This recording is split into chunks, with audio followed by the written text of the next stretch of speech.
Buenas tardes, soy estudiante de la Universidad Técnica de Ambato y el día de hoy vamos a presentar una entrevista sobre los modelos pedagógicos.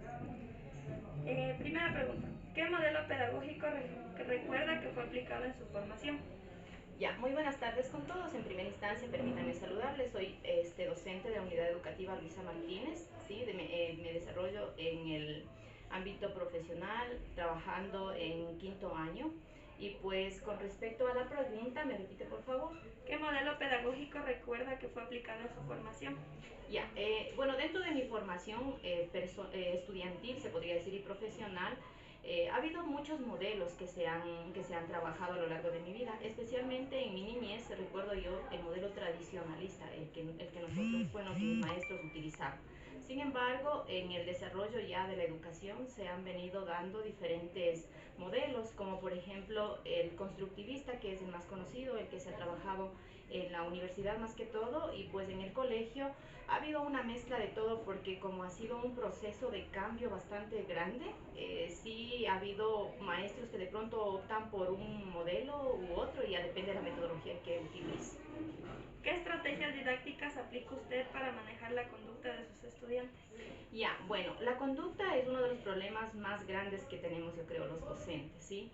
Porque en realidad trabajar con un grupo depende el origen, de dónde provengan. Muchos tienen reglas en casa y muchos no.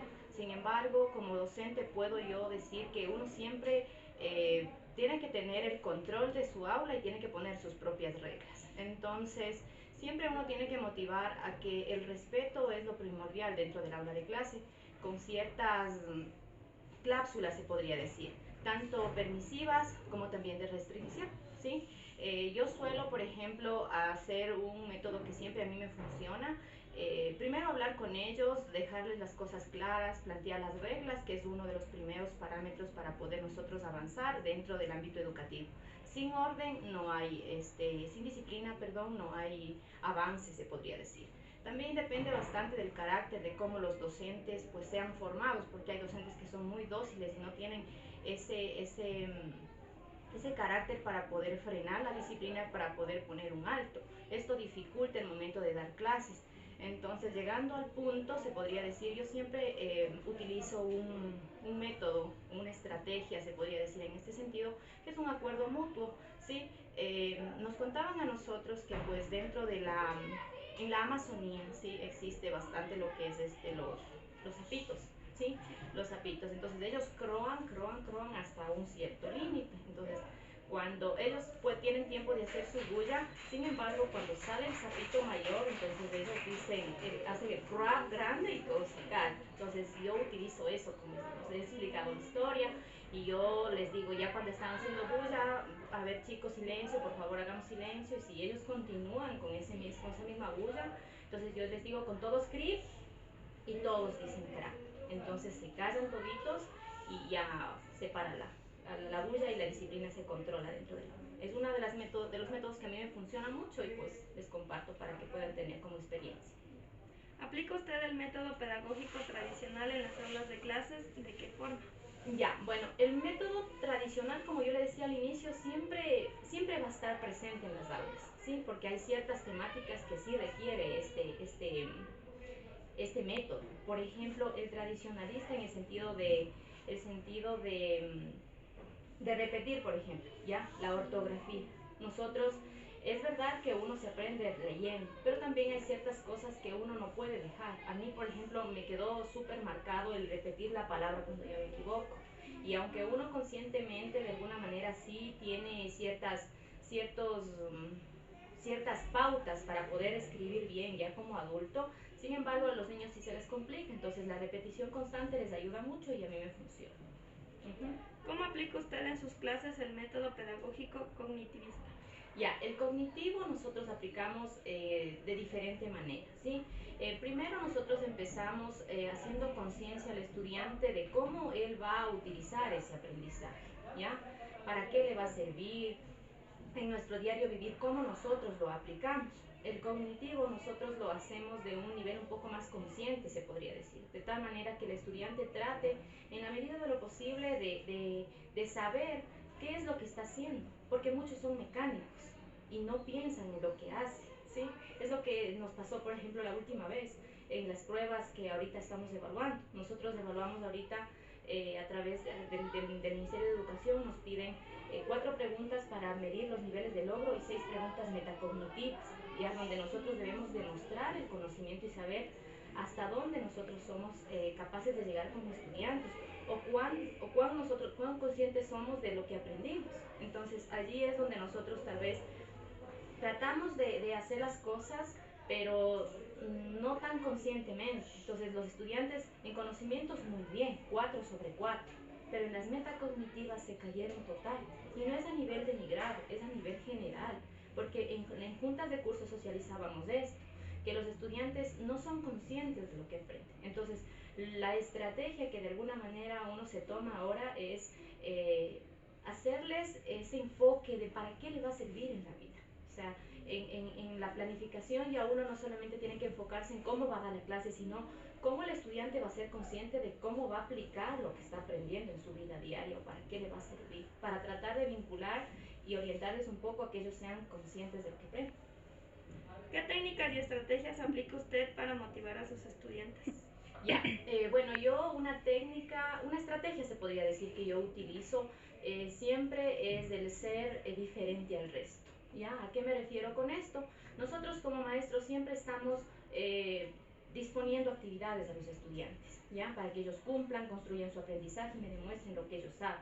Sin embargo, siempre uno tiene que tratar en la medida de lo posible de dar algo más de lo que a uno le pide. Entonces como yo les digo a ellos, nosotros no debemos ser ordinarios, nosotros debemos ser extraordinarios, porque yo me considero una maestra diferente, yo no me considero una maestra igual que el resto. Obviamente que yo voy a ser diferente porque tengo mi propio método, tengo mi propia técnica y mis estudiantes deben ser igual. Entonces, ¿cómo yo les motivo a ellos? No siendo ordinarios. Cuando yo les mando una tarea y ellos dan su extra, ¿ya? Depende cuánto, porque no es que por una palabra yo les voy a poner su premio. Digamos, ellos hacen una tarea, digamos, yo les mandé 5 multiplicaciones y ellos me hicieron 3 más. Entonces ellos pusieron su extra y yo les reviso la tarea y ahí al ladito yo me doy cuenta de cuánto ellos aumentaron y yo les pongo un extraordinario, una palabrita extraordinaria en su cuaderno. Entonces ese extraordinario vale un punto, ¿ya? Entonces ese punto puede ser canjeado en una tarea que tenga de pronto baja nota, en una prueba, todas las evaluaciones que sean formativas. En las sumativas no, en las formativas sí. Y ellos se ven motivados porque a veces no tanto por dar el extra, sino por tener esa reserva para de pronto algo me vaya mal, entonces eso lo impulsa. Es una estrategia que a mí me sirve. ¿Cuáles considera que son las desventajas de aplicar el método pedagógico conductista en su clase? Ya, el método conductista, bueno, las estrategias para nosotros utilizar en este método conductista, nosotros tenemos diferentes formas de aplicarlo, ¿no? Como le digo, por ejemplo, yo en mi caso se podría decir, tratamos de vincularle o de incluir al niño a que él desarrolle un aprendizaje direccionado y bien enfocado. ¿Sí? Depende de la materia, porque nosotros también nosotros no podemos meter cualquier método en la materia, ¿sí? Depende de la temática, depende del bloque curricular en el que uno trabaje, depende del subbloque curricular en el que trabaje y el área en la que esté desarrollando. Uno tiene que trabajar diferentes aristas, ¿no es cierto? Entonces nosotros tratamos de siempre enfocarnos, el conductismo siempre tiene que estar ligado y enfocado directamente al bloque. Sí, ponerle a detallarse podría ser, es muy amplio, ¿no? Entonces sí, por eso quizá le doy una idea de cómo uno tiene que estratégicamente buscar la forma de vincular esto, ¿ya? ¿De qué forma aplica el modelo pedagógico experiencial? Ya, experimental. Experiencial, ya. ¿De qué manera aplico? Ya. Como le decía, nosotros en ciencias naturales, por ejemplo, ¿sí? Nosotros tenemos una forma de enseñar bastante real, digámoslo así, ¿ya? Depende del tema en el que nosotros trabajemos. Por ejemplo, yo la última vez estaba dando, para terminar el parcial, el aparato digestivo, ¿sí? Y en base a sus experiencias yo les preguntaba a los niños, ¿por qué nosotros tenemos un estreñimiento, por ejemplo, en nuestra vida diaria? ¿O por qué nos enfermamos nosotros del estómago? Es a raíz de nuestra mala alimentación, ¿no es cierto? Entonces, sí nosotros en base a una experiencia vivida la relacionamos con el tema y pues obviamente ellos van diciendo, ah, sí, a mí me pasó esto, el doctor me dijo esto y pues se va haciendo un aprendizaje consciente y experimental y experiencial, porque en base a sus experiencias ellos van dando y contando sus historias para poder darnos a conocer y son conscientes de lo que aprenden y saben ya el por qué les pasa ciertas cosas. ¿Cómo promueve la construcción del aprendizaje significativo en sus estudiantes? Ya, como le decía, el aprendizaje significativo siempre va a estar ligado a la metodología en lo que uno, en cómo uno utilice o cómo quiera trabajar, ¿ya? Como le decía, ahorita nosotros tenemos el sistema este de evaluación, el cual está vinculado y pues tratamos en la medida de lo posible de que sea real lo que ellos viven, ¿sí? El sistema ha cambiado mucho, más que todo en evaluaciones. Hoy, por ejemplo, yo he optado por cambiar mi sistema de evaluación.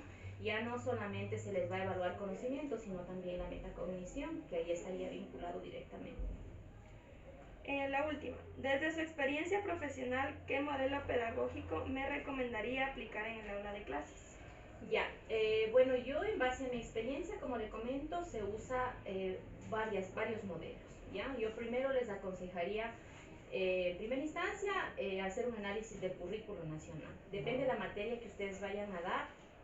Nosotros tenemos que estudiar primero el currículo para ver cuáles son los bloques de estudio en cada una de las materias y cuáles son los subbloques. Entonces, el momento en el que usted hace un análisis profundo del currículo nacional, usted va viendo los temas, ¿sí? Y de acuerdo al tema, usted puede ir vinculando, porque hay temas que de pronto a usted le pueden hacer trabajar con diferentes métodos y técnicas, ¿ya? Pero si hablamos de un modelo, nosotros trabajaríamos, yo trabajo más con el modelo constructivista, ¿sí? El modelo constructivista que es el modelo que pues prácticamente a nosotros nos permite hacer un trabajo más eficiente, se podría decir, para los estudiantes. Ellos hacen un aprendizaje más participativo, porque esa es la intención de este modelo, de que el estudiante se interese por aprender y que ayude de la mano del docente a salir adelante y adquirir su conocimiento. Sin embargo, pues obviamente el tradicionalista, nosotros tenemos claro el concepto que el profesor dicta la clase y el resto simplemente pues hace lo que el profesor diga, ¿sí? Y dentro de los modelos que nosotros tenemos a lo largo de nuestra vida, se han venido dictando de diferente manera.